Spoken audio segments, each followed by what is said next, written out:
Nandito tayo ngayon sa mahabang parang Angono Rizal, and kung merong overlooking view ng sunset and Manila skyline na hinahanap mo, itong video na to ang para sa'yo.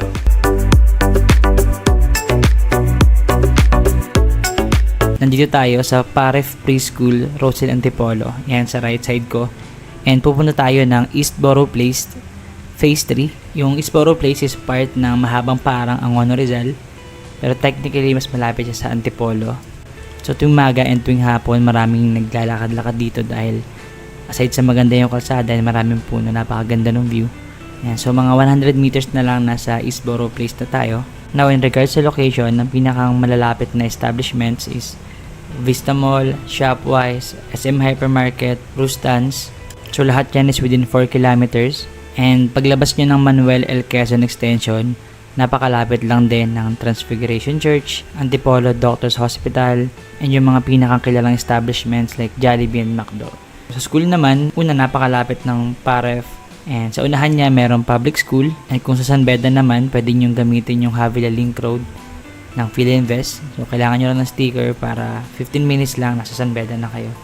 Ngayon, para naman sa mga nagtatrabaho or may negosyo sa Manila, mula East Borough Place hanggang Ortigas, kung walang traffic, aabutin lang ng 36 minutes. And magbabago lang talaga siya, depende sa oras kung kailan kayo aalis. And kung papunta naman kayo ng south, like Parañaque, Las Piñas, pwede nyo naman daanan yung Don Mariano Santos Avenue or mas kilala sa tawag na Domsa. Ayan, so paangono siya, Floodway, then C6. Ayan, so nandito na tayo sa gate ng East Borough Place Phase 3. And yung sisilipin natin na model unit is yung Amber. Ayan. So silipin muna natin yung model house. Then after, saka ako magbibigay ng sample computation and yung iba pang details na kakailanganin nyo. Ayan. So ito yung isang model house, yung Solana. Nasa 8M siya and merong 4 bedroom and meron tayong separate video para dyan. So puntahan na natin yung Amber. So one of the good things na mapapansin nyo rito is yung project is medyo pababa ng konti. So halos lahat ng bahay talaga is merong overlooking view ng skyline and then Laguna Lake and then napakagandang sunset. So napuntahan ko to ng hapon, sobrang ganda talaga ng sunset. And sa mga pamilyar sa Havila by PhilInvest, kung makikita nyo sa baba, yan yung Havila. So mas mataas pa tong si East Borough Place. And guys, so nandito na tayo sa Amber Model House. And kung makikita nyo yung damong part na to, dyan gagawin yung amenities ni East Borough Place Phase 3.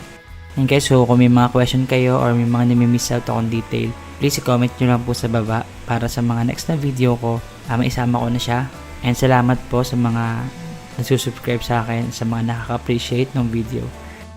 And so guys, ngayon house tour na muna tayo and mamaya ibibigay ko lahat ng details na kailangan nyo.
Ayun guys, so para kay Amber, ang lot area niya is 60 square meter and yung floor area niya naman is 56 square meter.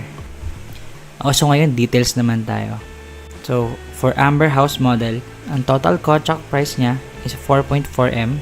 Down payment niya is 20%, so aabot siya ng 890k. And for reservation, only 30,000 pesos. And for sample bank computation, in 7% interest, aabot yung monthly nyo ng 27k a month. And guys, kung super interested kayo sa project na to, pwede ko po kayong samahan, schedule natin yan. And kung kailangan nyo ng service, pwede rin po tayo mag-provide para sa inyo.